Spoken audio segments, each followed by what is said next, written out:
The Baltimore Ravens finished the 2024 season with a 12-5 record and won the division for the second straight year. Unfortunately, the Ravens lost in the playoffs before they could get to the Super Bowl, as they lost in the divisional round of the playoffs to the Buffalo Bills with a score of 27-25. The whole season essentially comes down to this play for these two great teams.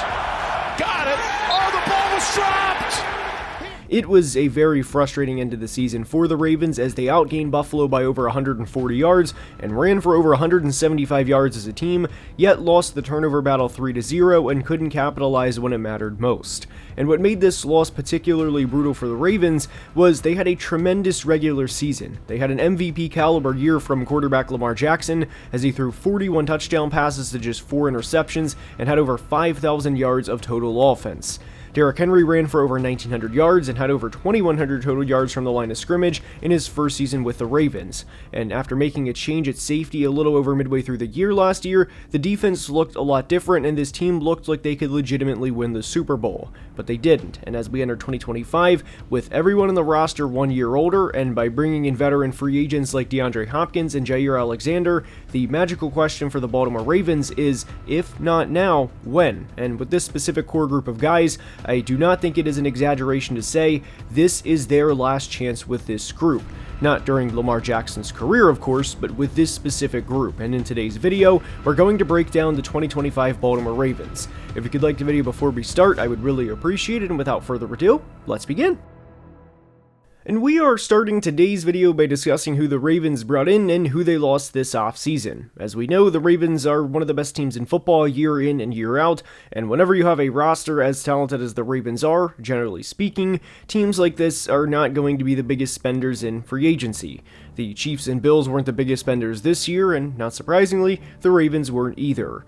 The Ravens' biggest priority this offseason was retaining longtime left tackle Ronnie Stanley.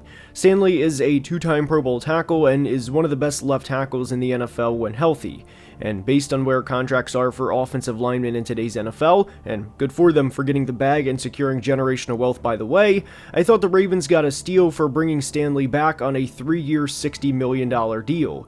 And with this contract and the average annual value of $20 million per year, Stanley is currently tied for the 13th highest paid left tackle, which again I do believe is a steal for Baltimore. And that's the 13th highest left tackle, not including right tackles either, which would only push this down further. And with how much cap space the New England Patriots had this offseason, I thought there was a real chance Ronnie Stanley would sign with New England for an AAV of $25 or even $27 million per year.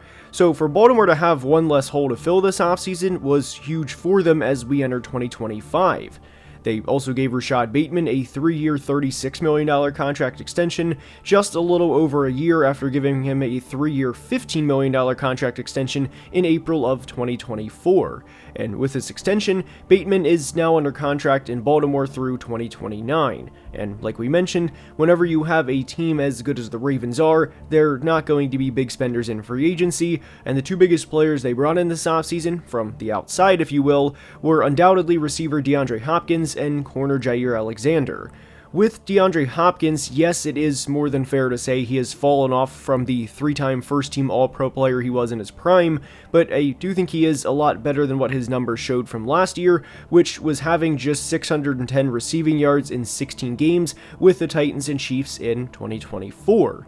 He's not a bad player at this point, and he is a floor raiser for this offense who desperately needed a wide receiver 3 last year.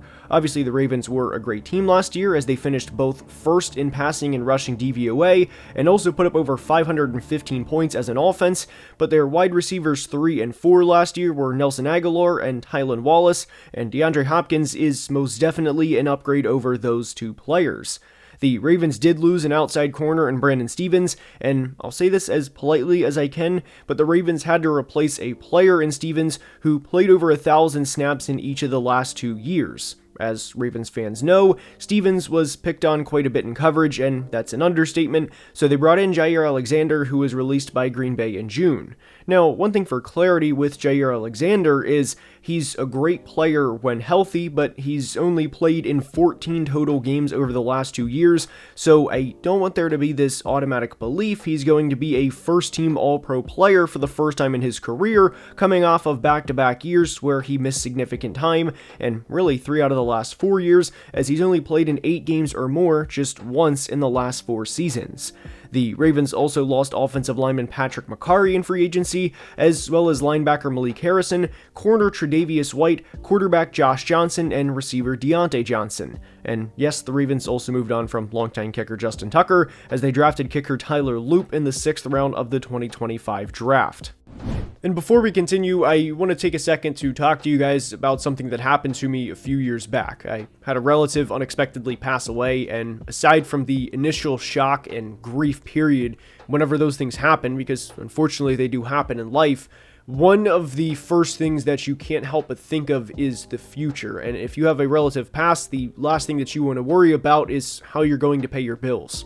And with life insurance from Ethos, your family is protected. Now, I myself do not have kids, but I have several friends and relatives who do have kids, and we've had dialogue about the financial responsibility and commitment that it takes to have kids, and how life insurance makes it easy to protect their family's future. Now, the traditional life insurance path may be complicated, but Ethos is an online platform that makes getting life insurance both fast and easy, and that you can protect your family's future in a matter of minutes, not months. There is no medical exam required, you just have to answer a few health questions online. Ethos also has 4.8 out of 5 stars on Trustpilot with over 2,400 reviews. You can get a policy for as little as $2 a day, which is billed monthly. A quote can take as little as 10 minutes, and ultimately you can protect your family with life insurance from Ethos. And you can get your free quote at ethos.com/GFB. That's ethos.com/GFB. And a big thank you to Ethos for sponsoring today's video. Now, for the 2025 Ravens defense, this should be one of the better units in all of football for a couple of reasons. Obviously, the first 10 games of the year for the Ravens defense was bad last year. They allowed 25 or more points in 7 of their first 10 games, and the only 3 times they didn't allow 25 or more points as a defense, go figure, were against the Bills, Commanders, and Broncos. And while the Ravens beat the Bengals 35-34 in a very thrilling Week 10 Thursday night game, Zach Orr knew changes needed to happen as Jamar Chase torched this defense as he had over 250 yards and 3 touchdowns. And after allowing 253 points in the first 10 games of the year for an average of 25.3 points allowed per game, the Ravens allowed 108 total points in the remaining 7 games for an average of 15.4 points allowed per game. And what I think is one of the most frustrating things about the 2024 Ravens is for all of the strides they made over the course of the year while having, and I'll say it here because it's fair to say, a generational year from quarterback Lamar Jackson, they lost in the divisional round of the playoffs. And credit to Buffalo for beating this team because they were and are, as we enter 2025, loaded. This team has playmakers at every level of the defense. A very good defensive tackle in Nnamdi Madubuike, check. A Hall of Fame caliber linebacker in Roquan Smith, check. And one of the best secondaries in football, as we can't highlight just one player, but multiple guys in the secondary like Marlon Humphrey, Jair Alexander, Kyle Hamilton, Nate Wiggins, and now Malachi Starks, also check. The only real weakness I think this defense has, if you even want to call this a weakness, is not having an elite edge rusher, and that's because they have Odafe Owe and Kyle Van Noy, but have no fear as each player had 10 plus sacks last year. However, and this is a big however, they are more than good enough for the Ravens, and the results spoke for themselves last year. Each player had 48 plus pressures, and each player had double-digit sacks. And despite how bad this team struggled at times, mainly early in the 2024 season, they still finished 6th in defensive DVOA, and I am nothing but optimistic heading into 2025 with this unit. When we talk about teams being set up for success, and players being set up for success, there's not many units set up for success more than the Ravens defense with how much the Ravens offense runs the football, meaning time can get taken off the clock and the defense is on the field less, and that certainly adds up over the course of a season, and especially a 17-game season. And if you win the time of possession battle every week, just 32-28, then your defense is off the field for more than an entire game over the course of a 17-game season, because 4 minutes per game times 17 is 68 minutes less the defense is on the field. The one thing I would like to see this defense improved upon this year, and I think they will, is turnovers. They only forced 17 turnovers last year, but with how many great players they have in the secondary, combined with how many guys they have getting after the quarterback, including second-round rookie Mike Green, I'd be very surprised if there's not several situations throughout the year where they force a quarterback to throw out of a muddy pocket and then take your choosing of which DB comes down with the interception. The biggest thing for this team this year is health. That's it.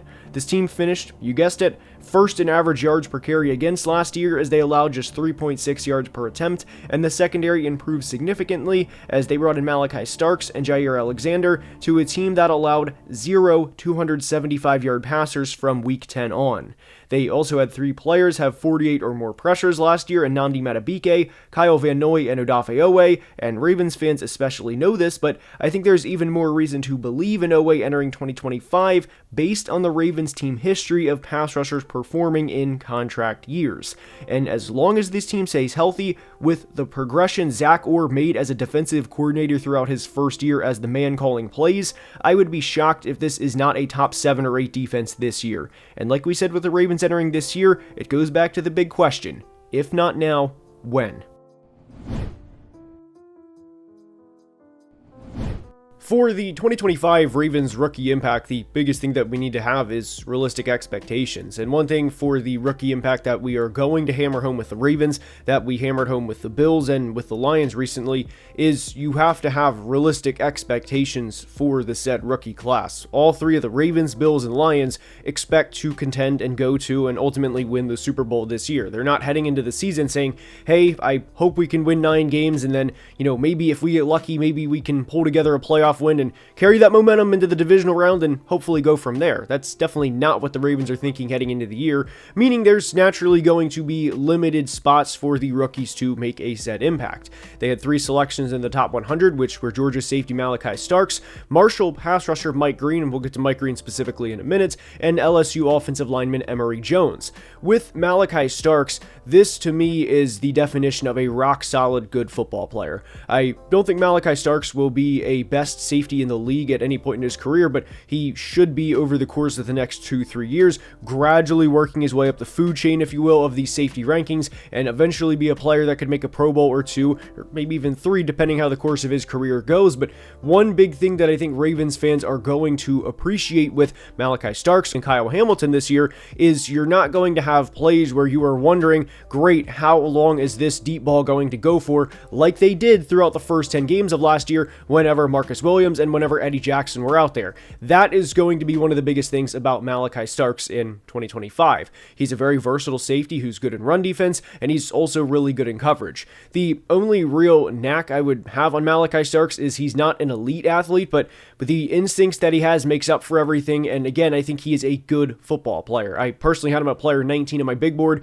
The Ravens took him near the end of the first round, and typically with the Ravens, and this definitely applies to the Eagles as well with Howie Roseman, they generally draft good football players. They let the board come to them and take whoever is there, and not surprisingly, they are deep in the playoffs year after year after year. There's a reason for that, and Malachi Starks last year played over 200 snaps in the slot. He played 400 snaps exactly at free safety, and he also played over 200 snaps in the box. So he can play everywhere, he can line up everywhere, he's a good tackler, and again, he's going to be the definition of a Baltimore Raven, and I mean that in the absolute best way possible. Now, for second round selection, Mike Green, the pass rusher from Marshall, I'll be honest here, he did not fall to pick 59 because he was the 59th best player in this draft class. I personally had him at player 9 on my big board, and this is based off of a football talent standpoint, and there's a reason that he fell to pick 59. I'm not going to dive into it other than that he fell in the draft, which was due to a non-football reason, and the Ravens selected him at pick 59. Now, we're going to discuss strictly the football aspect, and if Mike Green pans out to the player that he was at Marshall and the player that he was during his collegiate career, this will prove to be one of the biggest steals in the 2025 draft out of any team. I, again, thought that he was a top 10 player in the class. In terms of actual rookie impact, there's going to be a bit of an uphill battle because of Odafe Oweh and Kyle Van Noy in front of him, but this is a player that I think should come in those 3rd and 8, 3rd and 9 situations, in those DPR or designated pass rushing situations, and be a 3rd edge rusher and legitimately have big snaps during his rookie year, and be a player that when it's 3rd and 10 in the postseason against either Josh or Patrick or anybody else that Mike Green, along with Owe and Kyle Van Noy and Nnamdi Madubuike, are doing everything they can to get after the quarterback. From a projection standpoint, within Mike Green's rookie year, I would consider a 25 pressure, 4.5 or 5 sack season a really good year for him in 2025 to build on that for 2026 and beyond. And again, I am talking strictly about Mike Green, the football player. Now, with Emory Jones, the third-round selection, an offensive lineman from LSU, and eventually Carson Vincent as well, another offensive lineman the Ravens selected later in the draft, I wouldn't expect much, if anything, out of those guys during their rookie year, and Emory Jones is actually expected to start the year on IR and come back in week 5 in what is the best-case scenario for him at this point. So there's going to be very little rookie impact for the Ravens outside of Malachi Starks and Mike Green, and then, of course, with kicker Tyler Loop and punt returner LeJonte Wester, who had one hell of a preseason. That's kind of the give and take, if you will, when you are an elite football team like the Ravens are year in and year out. You are not going to have as much rookie impact as other teams because your roster is already loaded. So again, obviously the Ravens impact this year, or the rookie impact, is going to largely come from Malachi Starks, Mike Green, and then of course kicker Tyler Loop. And I hope that we have a couple of big splash plays from LeJonte Wester, the kick and punt returner, but I would also hope in the most respectful way possible that LeJonte Wester is not going to contribute all that much offensively, because if he does, then that would mean either Rashad Bateman or DeAndre Hopkins or say Flowers would go down, and we do not hope that is the case. One player that I will also highlight that I really liked, that I thought was a draft steal for the Ravens, was Aeneas Peebles, the defensive lineman from Virginia Tech. Ultimately, I would not expect too much from him because he was selected after the pick 200 mark, but that was a player I really liked, and I had him around player 116 on my big board. So for the Ravens to get a near plus 100 value on the draft board, or at least my big board, I thought was a tremendous job by GM Eric DeCosta, and I really like what the Ravens are building for 2026 and beyond. Ultimately, though, this class is going to come down to, for 2025 specifically, which is the title of today's video, a 2025 Ravens preview, Malachi Starks, Mike Green, Tyler Loop, and LeJonte Wester. With the 2025 Ravens offense, we'll go ahead and address the elephant in the room, the position you think about most when it comes to the Baltimore Ravens offense, and it's how they're going to replace Patrick Mekari, the left guard who left in free agency and signed with the Jags, who is being replaced by 2023 7th rounder Andrew Voorhees. Andrew Voorhees unfortunately tore his ACL in the pre-draft process back in 2023. The Ravens pretty much used 2023 as a redshirt year for him. He played a little bit in 2024, and now he's ready to take over in 2025, and that was one of the biggest things that I wanted to hammer home with the Ravens rookie impact this year, is while there may not be all that much rookie impact outside of Malachi Starks and Mike Green and of course the kicker and returner that we discussed, they're going to develop these guys over the course of the next couple of years, and we're seeing that with Andrew Voorhees in real time, who was a 2023 7th round pick. Now, with the 2025 Ravens offense, it's of course going to start with Lamar Jackson. Now, I am not going to get into quarterback rankings, and I am not going to get into the discussion of whether or not Lamar Jackson should have won the MVP last year, even though he had over 5,000 total yards and threw 41 touchdowns to 4 interceptions. Ravens fans, please feel free to comment down below if you think he should have won the MVP, but this team finished first in passing DVOA last year, and they finished first in rushing DVOA, and one of the biggest reasons as to why I am so high in the Baltimore Ravens, not just in 2025, but especially last year and even the year before that, is they are such a difficult team to beat, because as if it's not enough to have Lamar Jackson, now in 2024 and now in 2025, you also have to defend and game plan against Derrick Henry. So why it is so difficult to beat this team is, think if you are a defensive lineman, you just got done a difficult 3rd and 5 situation. Lamar went from one side of the field to the other. You just ran 64 yards on one play. Guess what we're going to do the next play? Guess what we're going to do? We're going to run the ball right up the middle to Derrick Henry, and we're going to physically dominate you and wear you down over the course of a game. And that is going to be one of the biggest reasons as to why the Ravens are going to be so difficult to beat yet again, is because Todd Monken does a good job of balancing how they're going to call the passing game and complementing that with the run game, and they are, over the course of a 60-minute game, a lot of the time going to wear you out, and you see that. Teams are very fatigued after they play the Ravens, and it's no surprise given that you have to not only defend an MVP caliber quarterback or a 2-time MVP winning quarterback, but a Hall of Fame running back who is not a 190-pound scat back either. Derrick Henry is the size of an edge rusher, and he's certainly not an easy guy to bring down, and whenever you pair that with, again, a running quarterback that is also a very good passer, by the way. I don't want this to be a, Lamar's good, but he's not Joe Flacco, and there's something about Flacco I just trust more. I don't want it to be that segment, but this team is so dominant. They are so just wear you down over the course of a game. And then they also have Zay Flowers, who is a player that I think will be a consistent 1,000-yard receiver over time. They have a multiple-time Pro Bowl tight end in Mark Andrews, a player who I think has the talent to be a Pro Bowl tight end in Isaiah Likely. They signed a Hall of Fame receiver this year in DeAndre Hopkins, albeit he is definitely on the downside of his career at 33 years old. And their offensive line is also very good on top of it. There's not a lot about the Ravens offense that either I can't tell you about or that you already don't know, because again, they are consistently one of the best units in the entire NFL. One of the reasons as to why I'm so high on the 2025 Ravens and why we kind of go back to the question, if not now, when, is because of how this team ended the 2024 regular season and then ultimately the 2 postseason games for that matter too. They had over 400 yards in every game after their Week 14 bye, which was again 4 regular season games and then the wildcard round against the Steelers and the divisional round game against the Bills, and they ran for over 170 yards in each of those games. Not 100, not 110, but 170. This is a team that they know when January rolls around what we have to be able to do, and that is ultimately run the football and play good defense. And the Ravens unfortunately turned the ball over 3 times in the divisional round of the playoffs against the Bills, and by the way, enough credit cannot be given to the Bills for forcing those said turnovers. The one turnover they made against Mark Andrews in the middle of the field was a hell of a play, and to force a fumble on Lamar Jackson deep in your territory was again a hell of a play, and credit has to be given to the Bills defense for making those said plays. But if the Ravens don't make those mistakes this year, then why can't they go all the way? I mean, this is a team that has very, very few weaknesses, and we obviously can't predict injuries. No team can predict injuries, but if they stay relatively healthy, then why wouldn't their team ceiling be a Super Bowl win? The early part of their schedule is by far the most difficult part, as in the first 4 games, they go to at Buffalo, home against the Browns, home against the Lions, and then go to Kansas City, and then even in weeks 5 and 6, they play the Texans and Rams before their week 7 bye. But the back half of their schedule, while it's not easy, it's certainly a lot less difficult than those first 6 games. And for reference, their final 5 games are home against the Steelers, at Cincinnati, versus the Patriots, at the Packers, and then at the Steelers again, which I know a couple of those games are really difficult in particular, but it's not the Bills, Lions, and Chiefs like they have in the first couple of games of the year. So there's a very real chance the Ravens again win 3 or 4 in a row before they get into the postseason and enter January on a very hot note. This team can run the ball at will, they can pass the ball at will, and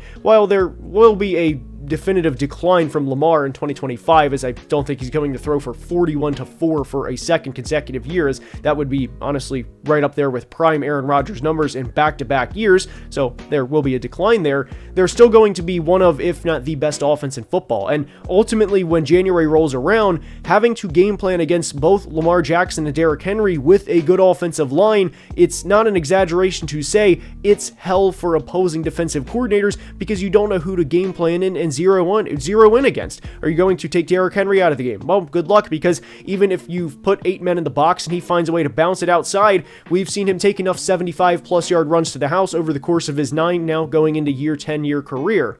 The biggest reason that I want to hammer home as to why it's such a now or never year for the Ravens, or if not now, when, is because Marlon Humphrey's 29, Derrick Henry's 31, Ronnie Stanley's 31, and Kyle Van Noy's 34. In a lot of ways, this is kind of a last dance for the Ravens, because all of those players are not going to continue to play at a high level, and then you also have to factor in that, hey, we have to pay Kyle Hamilton and Tyler Linderbaum, so there's going to start to be financial concerns as well, or not concerns, but just different factors within paying great players on the roster, and having great players to pay is a good problem to have, but whenever you factor in the rookie scale contracts for Hamilton and Linderbaum and everybody else, along with the players that are aging, that are still playing at a good level, and you can even include Jair Alexander in that, who has dealt with his fair share of injuries, guys, this is the last dance for the Ravens with this current group of guys, at least pertaining to their Super Bowl chances. Not Lamar Jackson's career, of course, because Lamar is only 28, and if he stays healthy, he should be around for at least another decade, but whenever you talk about circling rosters or having to rotate rosters like the Bills did a couple years ago with